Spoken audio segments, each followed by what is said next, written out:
Good afternoon students. बच्चों, आज हमारा अगला टॉपिक है इलेक्ट्रोमैग्नेटिक स्पेक्ट्रम। लास्ट क्लास में हमने इलेक्ट्रोमैग्नेटिक वेव्स कंप्लीट किया था। अभी वेव्स पूरा कंप्लीट नहीं हुआ, उसका एक मैथमेटिकल पार्ट पेंडिंग है। मैथमेटिकली भी हम उसको शो करेंगे। हमने थियोरेटिकली कल इलेक्ट्रोमैग्नेटिक वेव्स को डिस्कस किया था। सो एक बार हम वहीं से रिवीजन स्टार्ट करते हुए इसको डिस्कस करते हैं। देखो बच्चों, कल हमने पढ़ा था इलेक्ट्रोमैग्नेटिक वेव्स क्या है। Electromagnetic waves, EM waves,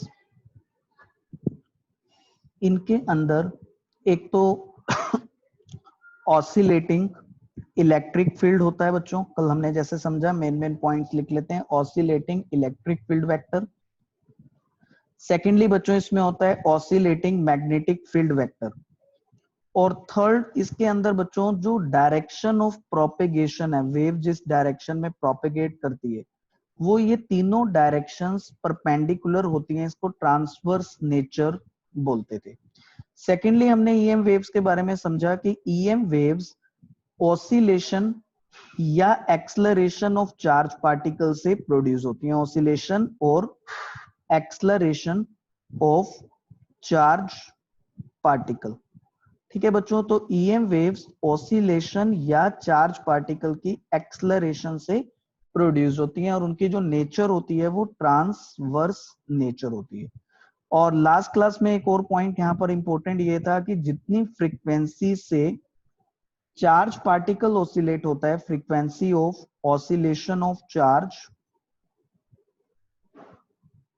is equal to the frequency of EM wave produced.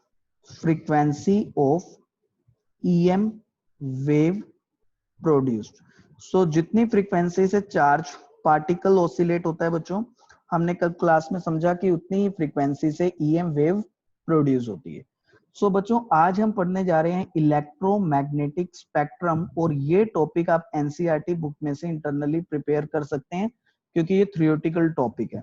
सो बच्चों, स्टार्ट करते हैं electromagnetic spectrum. So first of all, what is electromagnetic spectrum?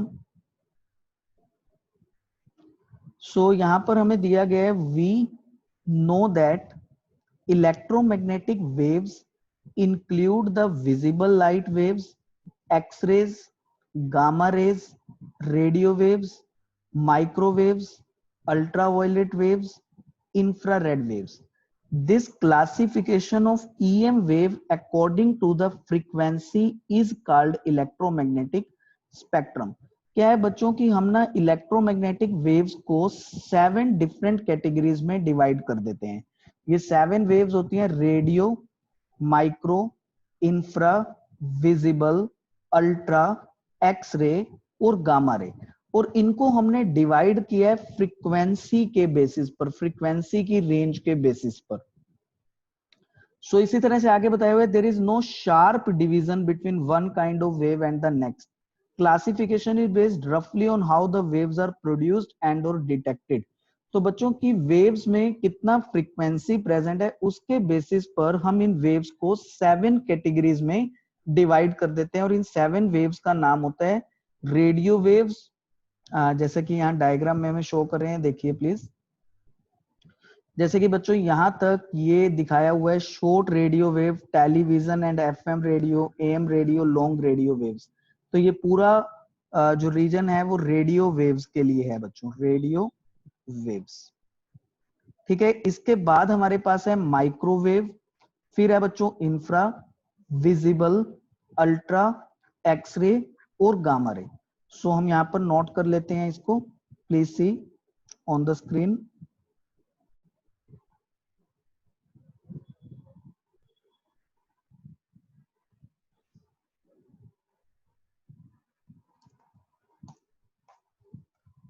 सो कितनी तरह की वेव्स हो जाएंगी? 7 तरह की। Please see on the screen now. देखो, first of all electromagnetic waves, EM waves that are produced by oscillation of charges. Oscillation of charges. Now the frequency of oscillation of charge, frequency of oscillation of charge is equal to frequency of EM wave produced is equal to frequency of EM wave produced। ठीक है बच्चों, ये था concept. अभी क्या हुआ कि इस EM वेव को हमने डिवाइड कर दिया, divide into different categories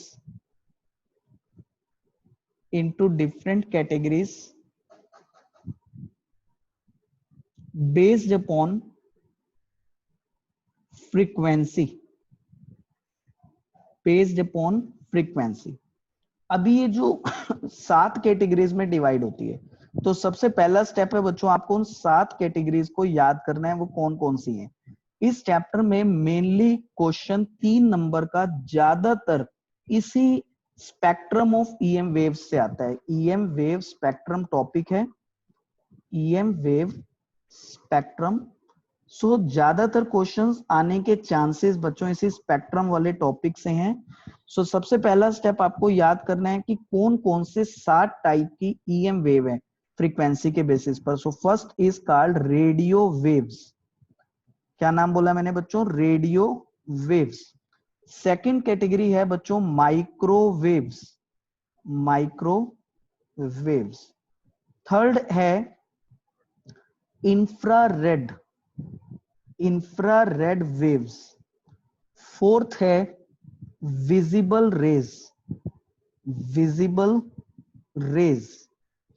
fifth है अल्ट्रा वायलेट रेज, जिसे हम यूवी रेज कह देते हैं, ultra violet rays. Sixth is X rays, X rays. And seventh one is gamma rays, gamma rays. तो बच्चों ये फ्रीक्वेंसी के बेसिस पर ईएम वेव को 7 डिफरेंट कैटेगरीज में डिवाइड किया गया। सबसे पहले मैं आपको बता रहा हूं कि आप किस तरह फ्रीक्वेंसी को याद करेंगे। देखो जो रेडियो वेव्स होती हैं बच्चों वो मेगा हर्ट्ज की। सर इंफ्रारेड वेव है या रे है? वेव्स, वेव्स भी कह सकते हैं, रेज भी कह सकते हैं, no problem. 10 power 6 hertz, 10 power 6 hertz होता है बच्चों mega hertz, mega capital M लिखा है मेगा। तो जो रेडियो वेव्स होती हैं उनकी फ्रीक्वेंसी इस रेंज में होती है 10 पावर 6 हर्ट्ज।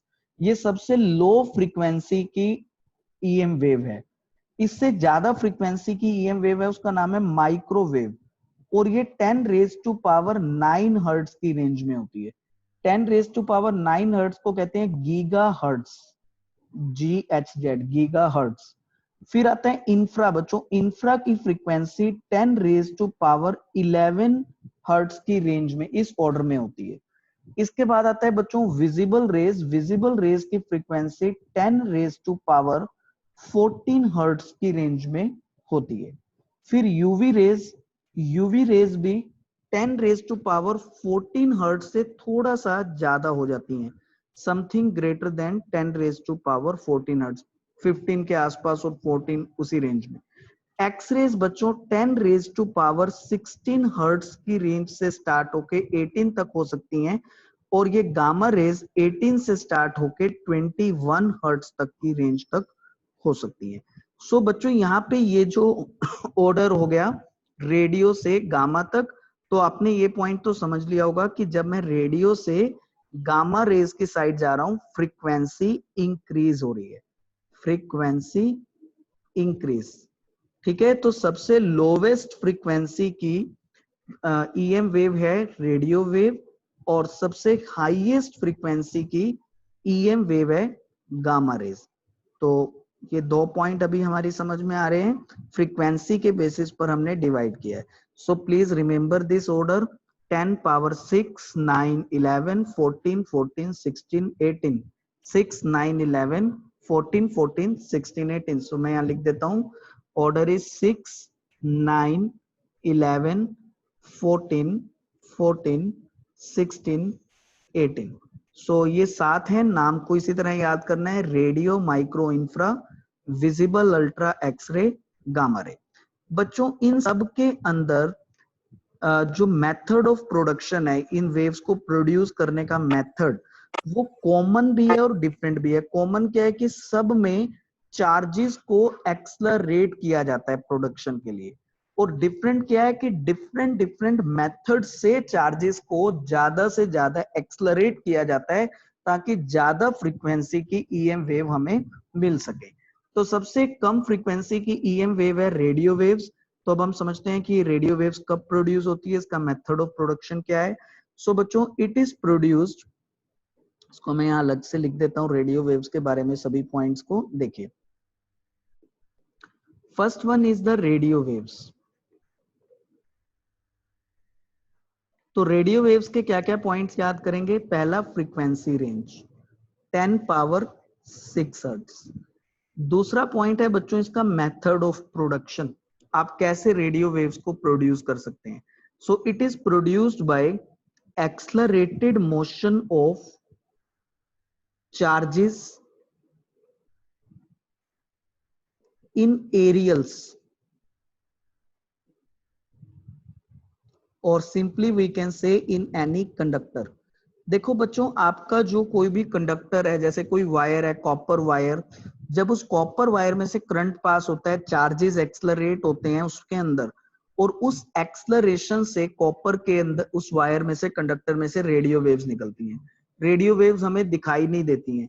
अभी इस रेडियो वेव का जो यूज है वो कम्युनिकेशन में हम कर रहे हैं। हमारे mobile phones, wireless phones, Bluetooth, ये सब रेडियो वेव्स का यूज करते हैं इंफॉर्मेशन शेयर करने के लिए। ठीक है, तो मोबाइल फोन, टेलीविजन, ये सब में रेडियो वेव्स यूज होता है।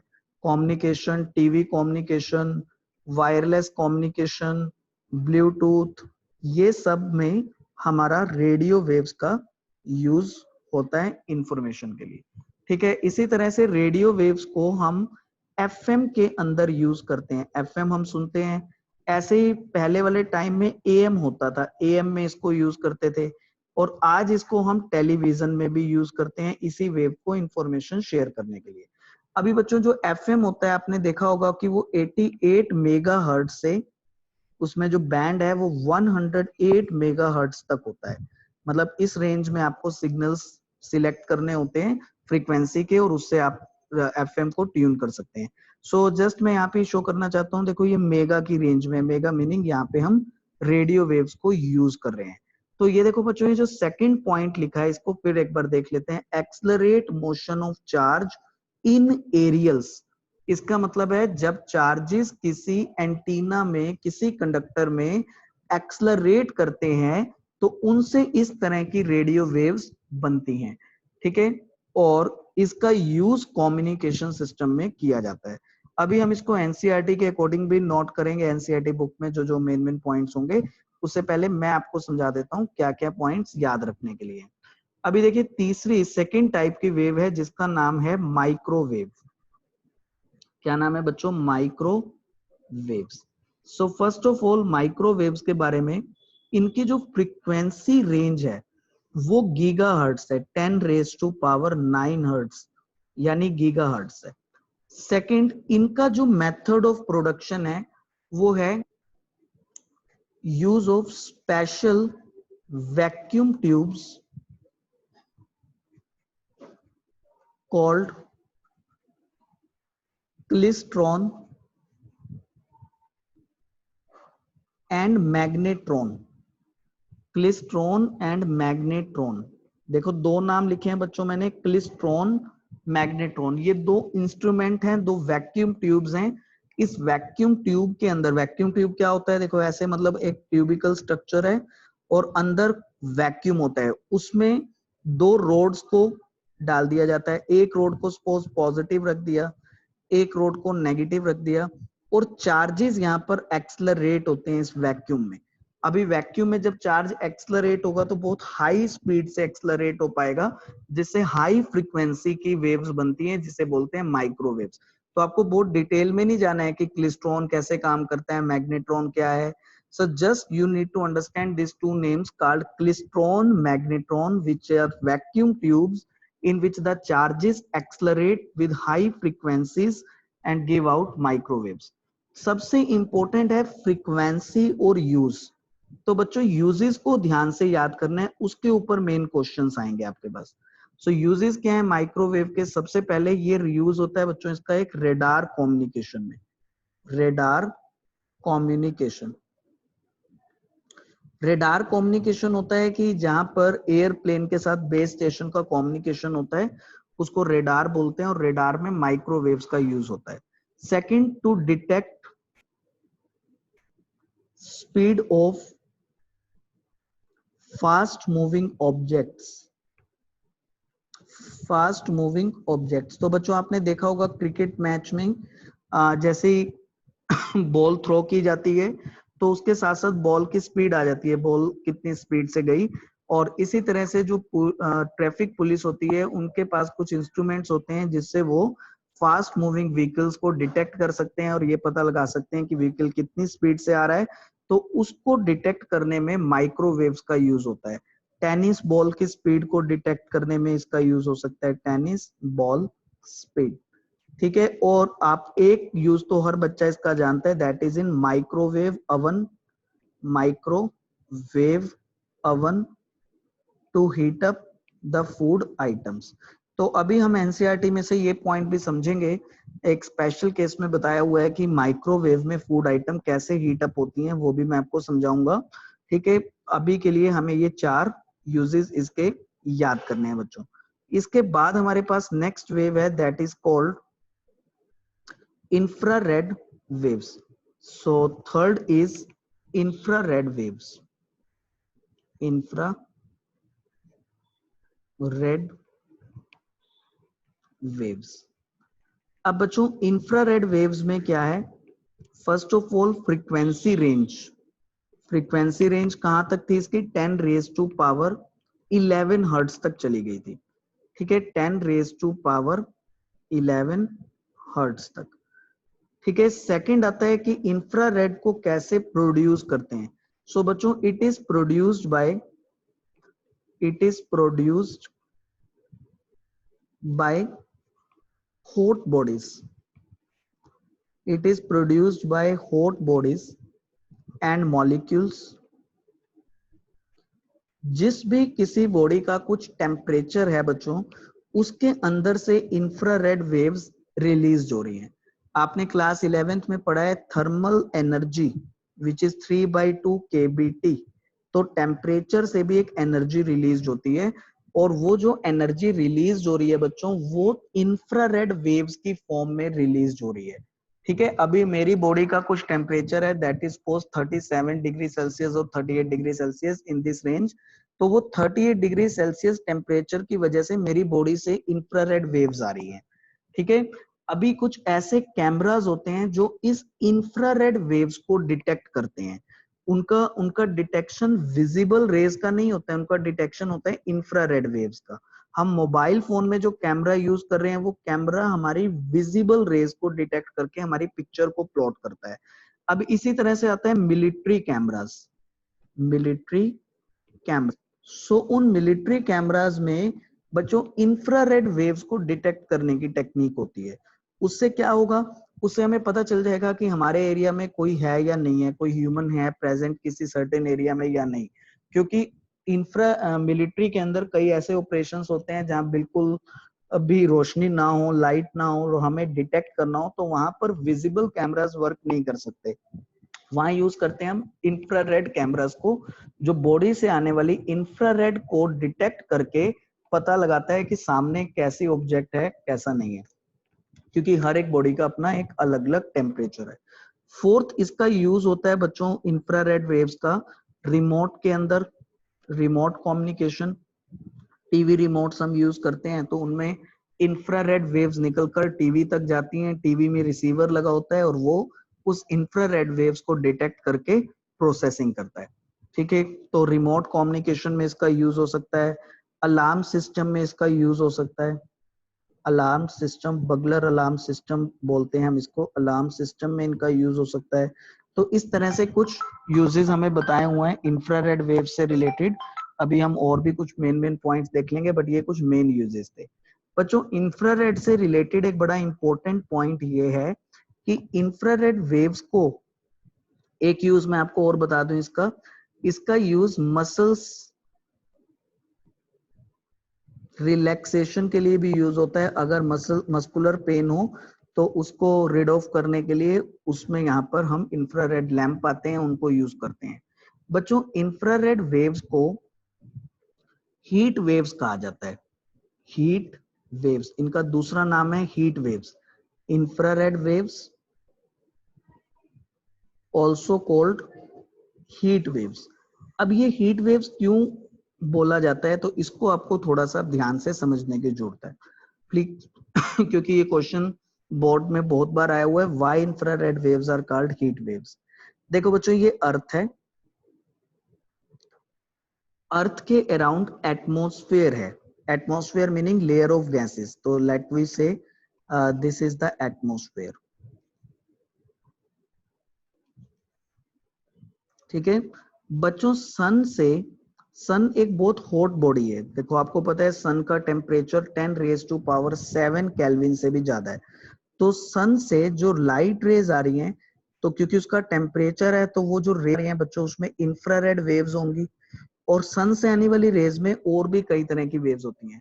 ऑलमोस्ट सभी तरह की वेव्स, ये 7 की 7 वेव्स सन रेज में प्रेजेंट होती हैं, गामा रेज को छोड़ दें ऑलमोस्ट सभी होती हैं। तो क्या होता है कि ना अर्थ से हाइट पर एक ओजोन लेयर प्रेजेंट है। ओजोन लेयर बच्चों, वो ओजोन लेयर 3 रेज को ब्लॉक कर देती है जो सन से आ रही है। ये 3 रेज हैं, एक्स रे, गामा रे और यूवी रे। ये इन्हें आने नहीं देती है क्योंकि ये बहुत एनर्जेटिक है, और अगर ये हमारी स्किन पर फॉल हो जाए तो हमारी स्किन बर्न आउट हो जाएगी उसी समय। तो इन 3 को ये हमारे अर्थ पर आने नहीं देती है ओजोन लेयर। अभी कौन सी वेव्स बच गई हमारे पास, ये 4 बच गई, रेडियो, माइक्रो, इंफ्रा, विजिबल। तो क्या होता है ना कि ये रेडियो, माइक्रो, इंफ्रा, विजिबल जब अर्थ की सरफेस को स्ट्राइक करती हैं तो उसमें से रेडियो और माइक्रो को अर्थ एब्जॉर्ब कर लेती है, अर्थ की सरफेस, और इंफ्रा और विजिबल रिफ्लेक्ट हो जाती हैं। बच्चों, विजिबल के कारण ही हम अपने आसपास के एरिया को देख पा रहे हैं, अपने अपने वर्ल्ड को देख पा रहे हैं, सराउंडिंग को देख रहे हैं, क्योंकि वो जो विजिबल रेज हमारी आईज में जाती हैं उससे हमारी आईज सेंसिटिव है, उन्हें डिटेक्ट कर सकती है। हमारी आईज किसी और ईएम वेव से सेंसिटिव नहीं है और किसी ईएम वेव को डिटेक्ट नहीं कर सकती except infrared waves, sorry except visible rays. अब बच्चों, इंफ्रा भी गई और विजिबल भी गई। विजिबल के कारण तो हम देख रहे हैं, लेकिन जो इंफ्रा है वो क्या हो गया कि यहाँ पर सराउंडिंग में अब बहुत ज्यादा कार्बन डाइऑक्साइड के मॉलिक्यूल्स प्रेजेंट है, CO2, वाटर वेपर्स प्रेजेंट है, H2O, अमोनिया मॉलिक्यूल्स प्रेजेंट है, नाइट्रोजन गैस प्रेजेंट है। मेनली कार्बन डाइऑक्साइड की बात हो रही है। कार्बन डाइऑक्साइड मॉलिक्यूल्स एब्जॉर्ब कर लेते हैं इंफ्रारेड को। अभी इंफ्रा को जाना था अर्थ के एटमॉस्फेयर से बाहर, लेकिन कार्बन डाइऑक्साइड मॉलिक्यूल्स उसको एब्जॉर्ब कर लेते हैं, और एब्जॉर्ब करने से उनको और एनर्जी मिल गई, और जिससे हमारा टेम्परेचर सराउंडिंग का इंक्रीज हो रहा है बच्चों। इसी इफेक्ट को ग्लोबल वार्मिंग या ग्रीन हाउस इफेक्ट कहते हैं। So why infrared waves are called heat waves, so this is related to green house effect. Green house effect, और ग्रीन हाउस इफेक्ट में क्या होता है, टेम्परेचर इंक्रीज हो जाता है। किसका टेम्परेचर इंक्रीज हुआ, एटमॉस्फेयर का टेम्परेचर इंक्रीज हुआ। क्यों इंक्रीज हुआ, क्योंकि इंफ्रारेड वेव्स को एब्जॉर्ब कर लिया। Infrared waves absorbed bye CO2 molecules, carbon dioxide molecules ने इन्हें एब्जॉर्ब कर लिया। इस कारण से इंफ्रारेड वेव से जुड़ी एक बात यह है कि इसे हीट वेव कहा जाता है, जो कि एग्जामिनेशन में काफी ज्यादा पूछा जाता है। अदरवाइज आपको फ्रीक्वेंसी, मेथड ऑफ प्रोडक्शन और यूजेस याद करने हैं। इसके बाद हमारे पास है इंफ्रारेड वेव्स के बाद विजिबल रेज। देखिए बच्चों, विजिबल रेज क्या है, जैसे कि नाम ही आ रहा है विजिबल, यानी वो रेज जो हमें दिखाई दे सकती हैं, जो ह्यूमंस को दिखाई दे सकती हैं, visible raise. In visible rays की फ्रीक्वेंसी 10⁻⁴ हर्ट्ज की रेंज में होती है। इन विजिबल रेज को फर्दर 7 कैटेगरीज में डिवाइड किया हुआ है, और ये 7 क्या है, विबग्योर। आप इन 7 कलर्स को देख सकते हैं, ये 7 कलर्स इंफ्रारेड वेव्स हैं जिनकी फ्रीक्वेंसी 10 पावर 14 हर्ट्ज में, और हमारी आईज इनसे सेंसिटिव है। जैसे ही हमारी आईज में जाते हैं तो आईज में रोड और कोन सेल प्रेजेंट होते हैं जो कि इस ईएम वेव से इलेक्ट्रिकल सिग्नल्स जनरेट करके ब्रेन तक भेजते हैं और हम इन्हें डिटेक्ट कर पाते हैं। तो ये तो बात हो गई इनकी फ्रीक्वेंसी और डिटेक्शन की। सो इस इंफ्रारेड वेव्स का जो मेन यूज ही है वही है that it enables us to see colorful world around us। सो बच्चों इसकी वजह से हम अपना आसपास देख पा रहे हैं, क्योंकि ये इसी के कारण हमारी आई सेंसिटिव है। तो ये सिंपल सी बात थी विजिबल रेज की। अब विजिबल रेज के बाद अगली वेव का नाम है UV rays. UV rays. So जैसे कि मैंने आपको बताया कि यूवी रेज की जो फ्रीक्वेंसी है वो 10 पावर 14 हर्ट्ज से थोड़ी ज्यादा हो जाती है, यानी 15 या थोड़ा अबव। ठीक है, तो ये यूवी रेज है।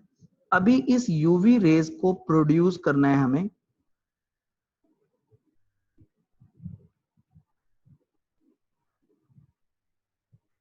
अच्छा, विजिबल रेज कैसे प्रोड्यूस होती हैं ये मैंने आपको नहीं बताया। देखिए विजिबल रेज प्रोड्यूस होती हैं कैसे। केमिस्ट्री के अंदर शायद आपको याद हो, आपको बताया जरूर गया होगा, अगर आप थोड़ा सा याद करें तो देखो एक एटम का स्ट्रक्चर होता है ऐसा, न्यूक्लियस, फर्स्ट शेल, ये सेकंड शेल है, ये थर्ड शेल है, और इलेक्ट्रॉन्स इन शेल्स में रिवॉल्व करते रहते हैं। तो बच्चों ये फर्स्ट शेल है, ये फर्स्ट शेल है, ये सेकंड शेल है, ये थर्ड शेल है, और इलेक्ट्रॉन इन शेल्स में रिवॉल्व करते रहते हैं। सो आपको बताया गया होगा कि इलेक्ट्रॉन जब एक हायर शेल से लोअर शेल में जंप करता है तो वो एनर्जी रेडिएट आउट करता है। किस फॉर्म में वो एनर्जी रेडिएट करता है? वो रेडिएट करता है इलेक्ट्रोमैग्नेटिक वेव्स की फॉर्म में। इलेक्ट्रॉन्स जब लोअर शेल से हायर शेल में जाते हैं तो वो एनर्जी गेन करते हैं। किस फॉर्म में गेन करते हैं? गेन भी ईएम वेव की फॉर्म में करते हैं। तो बच्चों ये विजिबल रेज तब प्रोड्यूस होती हैं जब इलेक्ट्रॉन्स जंप करें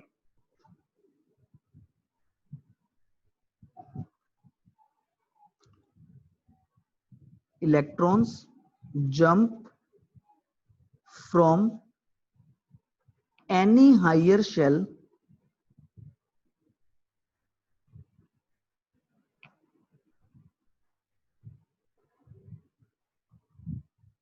to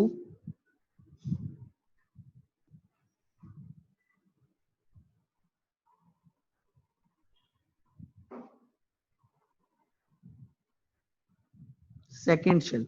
आपको यहाँ पे शायद याद हो एक सीरीज आपको बताई गई होगी, Karl Lyman, Balmer, Paschen, Brackett और पी फंड। सुना हुआ है आपने ये 5 नाम? किस किसने सुना है?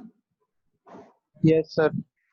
तो बच्चों जो लेमन सीरीज होती है ना, Yes, sir. उसमें इलेक्ट्रॉन फर्स्ट शेल पे जंप करता है, फर्स्ट शेल पे, और इसमें यूवी रेज एमिट होती है, UV rays, ultra violet rays Lyman series में। और जब इलेक्ट्रॉन सेकंड शेल पे जंप करता है बच्चों, सेकंड शेल पर, तो उससे विजिबल रेज एमिट होती हैं, विजिबल रेज, इसको बाल्मर सीरीज कहते हैं।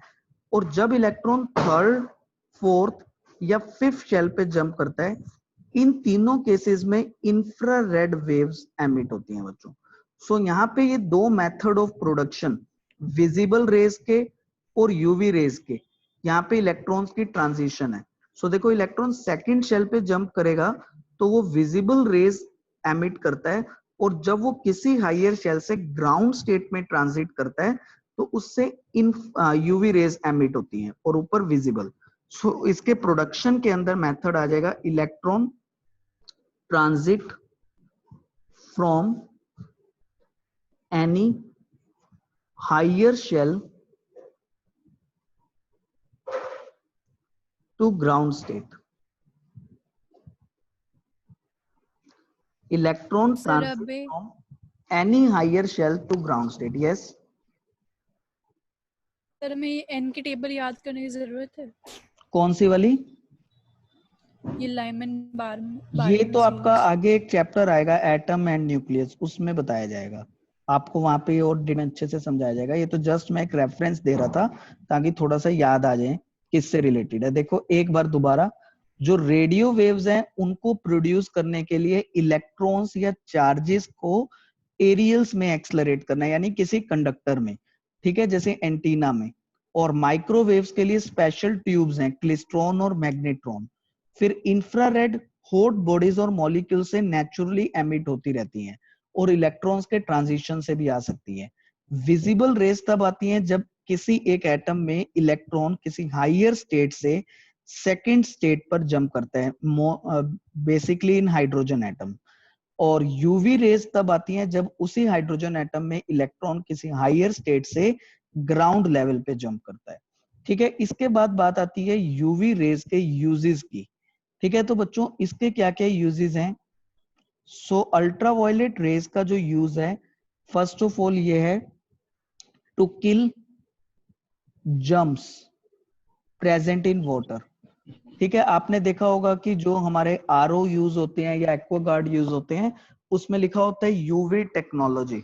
सो यूवी टेक्नोलॉजी मींस कि वो अल्ट्रावायलेट रेज को यूज कर रहे हैं to kill the germs present in the water. और एक इसका बड़ा इंपॉर्टेंट यूज है वो है लेजिक आई सर्जरी में इसको यूज किया जाता है, लेजिक आई सर्जरी में। ठीक है, तो ये तो इसके वर्ल्ड वाइड मेन यूजेस हैं to kill germs and it is also used in eye surgery, LASIK. इसके बाद बच्चों आता है इंफ्रारेड के बाद X rays. X rays, so first of all X rays की फ्रीक्वेंसी रेंज। सो एक्सरेस की फ्रीक्वेंसी रेंज कितनी है? सर यूवी रेज का प्रोडक्शन नहीं बताया आपने। अभी तो बताया बेटा, क्या समझाया इतनी देर? देख क्या बताया, यूवी रेज के प्रोडक्शन में electron transit from any higher shell to ground state in hydrogen atom. तो तब ये रेज उसमें से हाइड्रोजन एटम में से निकलती हैं जब उसका इलेक्ट्रॉन किसी हायर लेवल से ग्राउंड स्टेट में जंप करता है। और जब वो इलेक्ट्रॉन हायर स्टेट से सेकंड शेल में जंप करता है तो उससे प्रोड्यूस होती हैं विजिबल रेज। ये इन दोनों के यूजेस हैं, प्रोडक्शन है। Okay sir. अब इसके बाद आता है एक्स रेज, उसकी फ्रीक्वेंसी है 10 पावर 16 हर्ट्ज की रेंज से स्टार्ट। ठीक है, तो बच्चों अब एक्स रेज के लिए प्रोडक्शन का मेथड, आप सबने हॉस्पिटल्स में देखा है कि एक्सरेज यूज किए जाते हैं। तो एक्सरेज का प्रोडक्शन मेथड क्या है? तो एक्सरेज तब एमिट होती हैं when fast moving beam of electron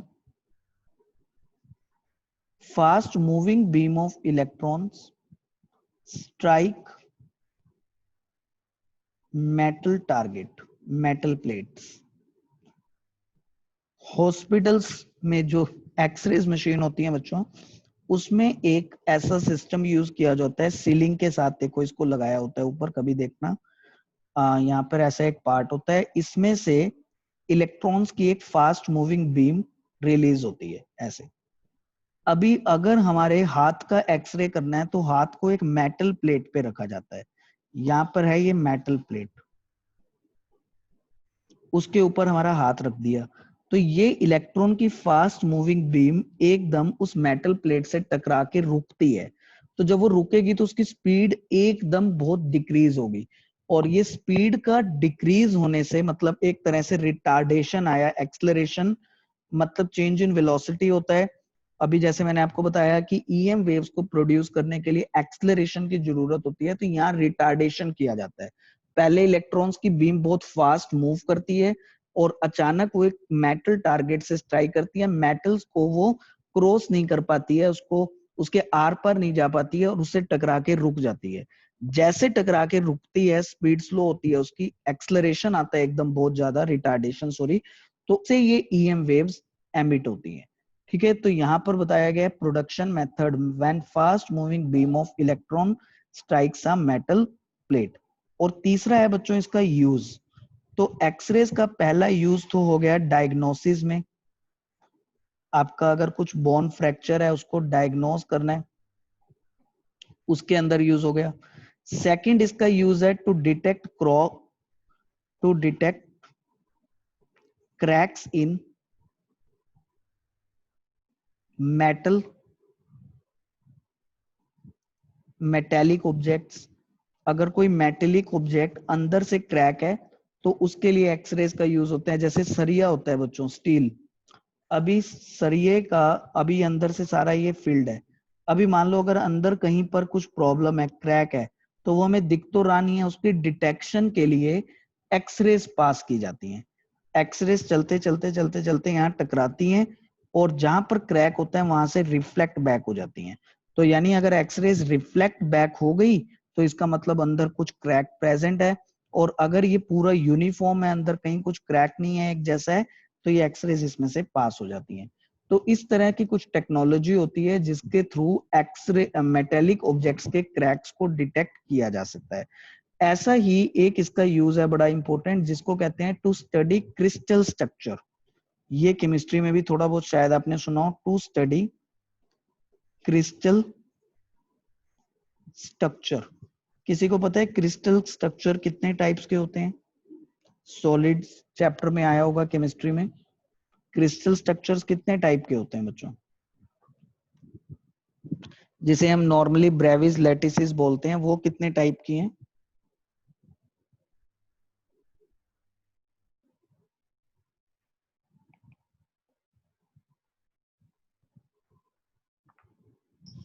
sir 4 types के। कौन कौन सी? सर 8 के होते हैं। ओके, कौन कौन सी? सर हेक्सागोनल क्लोज्ड पैकिंग के होते हैं एक तो। हाँ होते हैं ना, तो हमें हाँ जी। पता चलेगा कि किस क्रिस्टल की कौन सी लैटिस है, ये कैसे डिटेक्ट करते हैं? उसको स्टडी करने के लिए एक्सरेज का यूज किया जाता है। क्रिस्टल लैटिस की डिटेक्शन के लिए, उसकी टाइप को फाइंड आउट करने के लिए एक्सरेज का यूज करते हैं। इसलिए यहाँ पे 2-3 यूजेस बड़े इंपॉर्टेंट है। एक तो हॉस्पिटल्स में डायग्नोसिस वाला, to detect cracks in the metallic objects, and to study the crystal structures, यानी उसकी लैटिस टाइप फाइंड आउट करने के लिए। इसके बाद आती है नेक्स्ट गामा रेज। सो बच्चों गामा रेज जो हैं उनका फ्रीक्वेंसी रेंज और ज्यादा हो जाता है। फर्स्ट ऑफ ऑल 10-18 हर्ट्ज से लेकर 10 रेज टू पावर 21 हर्ट्ज तक हो सकती हैं ये गामा रेज। सेकंड आता है गामा रेज की प्रोडक्शन। देखो गामा रेज की प्रोडक्शन कैसे है, ऊपर चलते हैं, यहां पर आता है। देखिए मैंने आपको बताया कि जब इलेक्ट्रॉन्स किसी हायर लेवल से ग्राउंड स्टेट में आते हैं तो कौन सी रेज आती हैं? अल्ट्रावायलेट। सेकंड लेवल पे जंप करें तो विजिबल। थर्ड फोर्थ फिफ्थ पर हाइड्रोजन एटम की बात कर रहे हैं, उसमें जंप करें तो आपके पास इंफ्रारेड वेव्स एमिट होती हैं। देखो इलेक्ट्रॉन्स के ट्रांजिशन करने से कभी भी एक्सरे और गामा रे नहीं बनती है, क्योंकि वो बहुत हाई फ्रीक्वेंसी है। एक्सरेज और गामा रेज न्यूक्लियस के फिनोमिना से एसोसिएटेड है, न्यूक्लियस के अंदर होने वाली कुछ रिएक्शन से प्रोड्यूस होती हैं। सो इसकी प्रोडक्शन में हम लिख देते हैं nuclear decay reactions. Nuclear decay reactions. अब ये न्यूक्लियर डीके रिएक्शंस होती हैं बच्चों अल्फा डीके, बीटा डीके और गामा डीके। ये आपको नेक्स्ट बुक में न्यूक्लियस के चैप्टर में 3 रिएक्शंस पढ़ाई जाएंगे। इन तीनों रिएक्शंस में से जो ये गामा डीके रिएक्शन है, बेसिकली इसके अंदर गामा रेज का एमिशन होता है, न्यूक्लियस से जुड़ा फिनोमिना है ये। न्यूक्लियस के अंदर भी कुछ रिएक्शंस चलती हैं जिनको कहते हैं अल्फा बीटा और gamma reactions, alpha beta gamma decay. तो उस गामा डीके में गामा रेज रिलीज होती हैं और ये सबसे हाई एनर्जेटिक रेज हैं। इनका यूज होता है टू किल कैंसर सेल्स। इनको कैंसर सेल्स को किल करने में कीमोथेरेपी में यूज किया जाता है। ठीक है। फोर्थ पॉइंट गामा रेज से एसोसिएटेड है कि ये न्यूक्लियर फिनोमिना है, तो वो हमने ऊपर लिख लिया है, production nuclear decay reactions uses to kill the cancer cells and frequency range 10 rays to power 18 to 10 rays to power 21। तो बच्चों अब हम क्या करते हैं, फटाफट एक बार इसको एनसीईआरटी बुक में से हम देखते हैं, वहां पर कुछ आपको और एक्स्ट्रा पॉइंट्स भी इंटरनली मिल जाएंगे। तो प्लीज सी, एक तो बच्चों आपको ये वाला डायग्राम आप ध्यान से देख लेना, इसमें एक साइड वेवलेंथ की रेंज है, एक तरफ फ्रीक्वेंसी की रेंज है। तो वेवलेंथ और फ्रीक्वेंसी दोनों रेंजेस आपको यहाँ से याद कर लेनी है। मैंने मेन पॉइंट्स की जो फ्रीक्वेंसी रेंज है वो आपको समझाई थी। अभी देखो रेडियो वेव्स पे मैं आ रहा हूँ, तो रेडियो वेव्स के बारे में क्या गिवन है, radio waves are produced by accelerate motion of charges in conducting wires. तो ये आपका पहला पॉइंट हो गया रेडियो वेव्स की प्रोडक्शन। तो वो हो गया आपके पास रेडियो वेव्स की प्रोडक्शन, ये ठीक है। तो यही हमने लिखा था। फिर लिखा है they are used in radio and television communication systems, तो कम्युनिकेशन में इनका यूज हो जाएगा। And are generally in the frequency range, तो ये जो फ्रीक्वेंसी रेंज बताई है ये आपको रेडियो वेव्स की फ्रीक्वेंसी रेंज बताई है, किलो हर्ट्ज से मेगा हर्ट्ज तक। तो मैंने आपको बताया था कि मेगा वर्ड से याद रखना है आपको। फिर लिखा गया है higher frequencies are called short wave bands.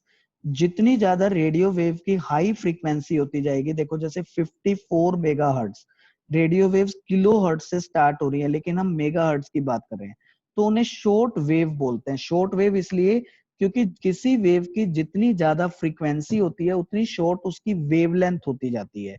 बच्चों यहाँ पर जो वेवलेंथ होती है वो फ्रीक्वेंसी से इनवर्स प्रोपोर्शनल होती है, तो उतनी शॉर्ट वेव होती जाती है, इसलिए वेवलेंथ कम होने के कारण उसे शॉर्ट वेव कहते हैं। टीवी वेव रेंज, अब वो बता रहा है टीवी सिग्नल्स किस वेव फ्रीक्वेंसी रेंज में वर्क करते हैं, ये आपको याद करना होगा। 54 मेगाहर्ट्ज से 890 मेगाहर्ट्ज में हमारा टीवी कम्युनिकेशन होता है। और फिर उसके बाद बताया हुआ है रेडियो कम्युनिकेशन जो एफएम होता है वो 88 मेगाहर्ट्ज टू 108 मेगाहर्ट्ज की रेंज में होता है। फिर cellular phones uses radio waves to transmit the voice communication in ultra high frequency range. जो सेल फोन्स हैं उसमें अल्ट्रा हाई फ्रीक्वेंसी यूज हो रही है। अभी अल्ट्रा हाई फ्रीक्वेंसी कौन सी है, ये है 900 मेगाहर्ट्ज के पास, इस टीवी वाले बैंड से थोड़ा उसके नियर बाई, उससे थोड़ा सा ज्यादा, इसको अल्ट्रा हाई फ्रीक्वेंसी बोलते हैं। तो यानी एक तो उसने यहाँ बता दिया शॉर्ट वेव होती है, और एक बता दिया सिंपल हो गया, और एक हो गया अल्ट्रा हाई फ्रीक्वेंसी रेंज। तो ये सारी रेंजेस और ये यूजेस आपको यहाँ पर याद करने हैं अच्छे से। इसके बाद हम चलते हैं नेक्स्ट पॉइंट पर जिसका नाम है माइक्रोवेव्स। देखिए माइक्रोवेव्स पर आ जाते हैं। अभी माइक्रोवेव्स के बारे में क्या क्या इंफॉर्मेशन हमें गिवन है एनसीईआरटी में, please C. Microwaves short wavelength radio waves, क्योंकि ये रेडियो वेव्स के बाद आई, इसमें फ्रीक्वेंसी और ज्यादा बढ़ गई और वेवलेंथ और कम हो गई, इसलिए इनका दूसरा नाम है short wavelength radio waves. Frequencies कहां पहुंच गई, गीगा हर्ट्ज की रेंज में। गीगा हर्ट्ज मैंने आपको बताया अभी 10 रेज टू पावर 9 वाला। Produced by special vacuum tubes, produce करने के लिए वैक्यूम ट्यूब्स हुई जिनका नाम है klystron, magnetron and gun diodes. बच्चों ये जो मैग्नेट्रॉन है ये आप थोड़ा सा समझ सकते हो, इसके अंदर चार्ज पार्टिकल मैग्नेटिक फील्ड में परपेंडिकुलरली एंटर करता है और सर्कल में बहुत हाई फ्रीक्वेंसी से रिवॉल्व करना स्टार्ट कर देता है। अभी जितनी ज्यादा हाई फ्रीक्वेंसी से इलेक्ट्रॉन रिवॉल्व करेगा तो वो हाई फ्रीक्वेंसी वेव्स यानी गामा वेव प्रोड्यूस करेगा।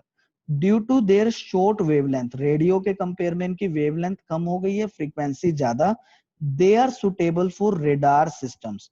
तो एयरक्राफ्ट नेविगेशन में एयरप्लेन्स नेविगेट करने के लिए रेडार सिस्टम का यूज करते हैं। Radar also provide basis for speed guns used in time fast balls. Speed guns यानी जो स्पीड को डिटेक्ट करने के लिए यूज होती हैं, ऑटोमोबाइल्स में भी यूज होती हैं। Microwave ovens are an interesting domestic application, फिर इसमें अवन्स के बारे में बताया हुआ है। अभी अवन की वर्किंग से रिलेटेड यहाँ में ब्लू बॉक्स में बताया हुआ है, इसको हम नेक्स्ट क्लास में देखेंगे, बट अभी हम यूजेस समझ रहे हैं, फिर हम एक क्लास में इसके अवन को भी समझेंगे ये कैसे वर्क करता है। सो बच्चों इसके बाद हम आ जाते हैं यहाँ से, माइक्रोवेव हमने समझ लिया। इसके बाद हम चलते हैं इंफ्रारेड वेव्स के ऊपर देखते हैं उसमें मेन कौन कौन से पॉइंट्स हैं। तो देखते हैं इंफ्रारेड। देखो बच्चों, इंफ्रारेड वाले में बताया हुआ है these are produced by hot bodies and molecules. तो ये आपका मेथड ऑफ प्रोडक्शन हो गया। फिर उसके बाद बताया infrared waves are sometime referred as heat waves. ये बहुत बार बोर्ड में क्वेश्चन आया हुआ है, why infrared waves are called heat waves. इसका आंसर भी यहीं से आपको याद करना है, एनसीईआरटी के अकॉर्डिंग ये जो गिवन है इसको नोट कर लेना अपनी नोटबुक में, और ये यहीं से आंसर प्रिपेयर करना है। Is because water molecules present in most materials radially absorb infrared waves. Many other molecules like the carbon dioxide, ammonia also absorb infrared waves. ठीक है, तो अगर हमें पानी गर्म करना है, हम क्या करें, उसमें से इंफ्रारेड वेव्स को पास कर दें तो पानी के जो मॉलिक्यूल्स हैं वो उसे एब्जॉर्ब कर लेंगे, और हमारे एटमॉस्फेयर में कार्बन डाइऑक्साइड इसे एब्जॉर्ब कर लिए। ठीक है, heat up and the surroundings, तो वो कहता है इससे वो जो सराउंडिंग होगी वो गर्म हो जाएगी, ये मॉलिक्यूल्स उसे हीट अप कर लेंगे, सराउंडिंग हीट अप हो जाएगी। इंफ्रारेड लैंप्स, एक इसका यूज है, इंफ्रारेड लैंप्स होते हैं यूज्ड इन फिजिकल थेरेपी। तो अगर हमारी कुछ मस्कुलर पेन हो वहां पर इंफ्रारेड लैंप्स का यूज होता है। Infrared radiation also plays an important role in maintaining Earth warm on average temperature through the greenhouse effect. अभी मैंने ग्रीन हाउस इफेक्ट बताया था आपको कि कार्बन डाइऑक्साइड के मॉलिक्यूल्स इस इंफ्रारेड वेव को एब्जॉर्ब कर लेते हैं। Incoming visible light is absorbed by the earth surface. Incoming मतलब मैंने आपको समझाया था जो सन से रेज आ रही हैं उसे एटमॉस्फेयर एब्जॉर्ब कर लेता है and radiated as infrared radiations.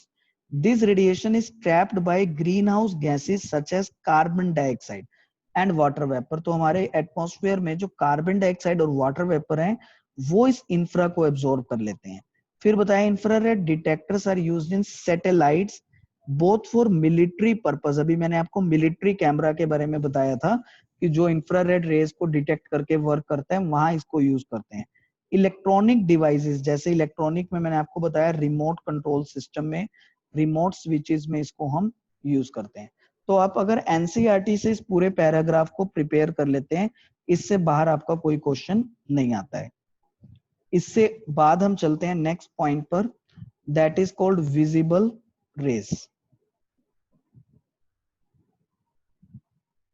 सो बच्चों विजिबल बहुत सिंपल सा है।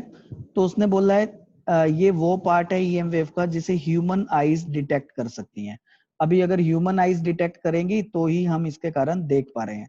तो ये बताया हुआ है, देखो 10 पावर 14 इसकी रेंज है, 700 से 400 नैनोमीटर तक वेवलेंथ है।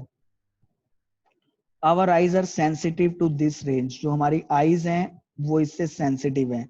ठीक है, ये बताया हुआ है।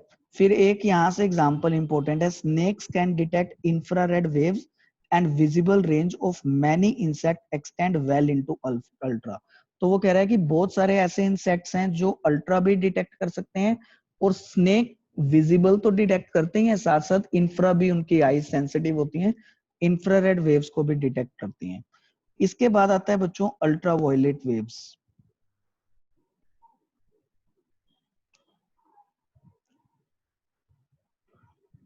तो अल्ट्रा वायलेट के बारे में काफी इंफॉर्मेशन गिवन है बुक में, प्लीज सी। सो बच्चों लिखा है it covers wavelength ranging from 400 down to 0.6। अभी आपने देखा था जो विजिबल है ना वो 700 से 400 नैनोमीटर वेवलेंथ में था, तो ये 400 नैनोमीटर से कम होते होते 0.6 नैनोमीटर तक हो सकता है। अब प्रोड्यूस कहां से होती है, special lamps and very hot bodies. अभी बच्चों ये जो स्पेशल लैंप्स है ना इनके अंदर इलेक्ट्रॉन्स ट्रांजिट करते हैं हायर स्टेट से ग्राउंड स्टेट में। Sun is an important source, fortunately most is absorb by ozone layer. तो मैंने आपको समझाया था कि ओजोन 3 लेयर्स को पहले ही एब्जॉर्ब कर लेता है। UV light in large quantity has harmful effect on humans. मैंने बताया था कि ये इतनी ज्यादा एनर्जेटिक है कि ह्यूमन स्किन को बर्न कर सकती हैं। So exposure to UV rays induces the production of more melanin causing tanning of the skin। तो स्किन की टैनिंग होने लगती है, स्किन रफ हो जाएगी क्योंकि उसके अंदर एक मेलेनिन ज्यादा हो जाएगा, मेलेनिन एक प्रोटीन होता है वो ज्यादा हो जाएगा इसके कारण, जिसके कारण टैनिन हो सकता है। So UV radiation is absorb by ordinary glass. ये बड़ा एक इंपॉर्टेंट पॉइंट है। अगर आपका कोई कैबिन ग्लास का बना हुआ है, ये देखिए ये ग्लास कैबिन है, तो बच्चों इसके अंदर यूवी रेज एंटर नहीं कर सकती हैं, अंदर नहीं आ सकती यूवी रेज। तो इसलिए यहाँ पे बताया हुआ है one can not get tanned or sunburn through the glass windows, क्योंकि सनबर्न का मेन रीजन यूवी रेज ही होती है। तो आपको यहाँ पे यूवी रेज से प्रोटेक्शन मिल जाती है ग्लास से। इसी से रिलेटेड यहाँ पे क्वेश्चन है, welder wear special glass goggles or face mask with glass windows. ये कई बार पेपर में क्वेश्चन आया हुआ है, why welder wear special glass goggles. तो उसका कारण है क्योंकि ग्लास में से ये यूवी रेज पास नहीं होती है। To protect their eyes from the large amount of UV produced by the welding arcs. तो वो जो वेल्डर्स जब वेल्डिंग करते हैं उसमें यूवी रेज प्रोड्यूस होती हैं, वो उनके आईज में जा सकती हैं, तो वो ग्लास से अपने आप को प्रोटेक्ट करते हैं। UV radiations can be focused into very narrow beam, तो इनका लेजिक आई सर्जरी में यूज होता है। UV lamps are used to kill the germs in the water purifier. तो यहां तक आपको ये पैराग्राफ सारा प्रिपेयर करना है, ये जो मैंने हाईलाइट करवाया है। सो बच्चों इसके बाद नेक्स्ट आता है आपके पास X rays and the gamma raise.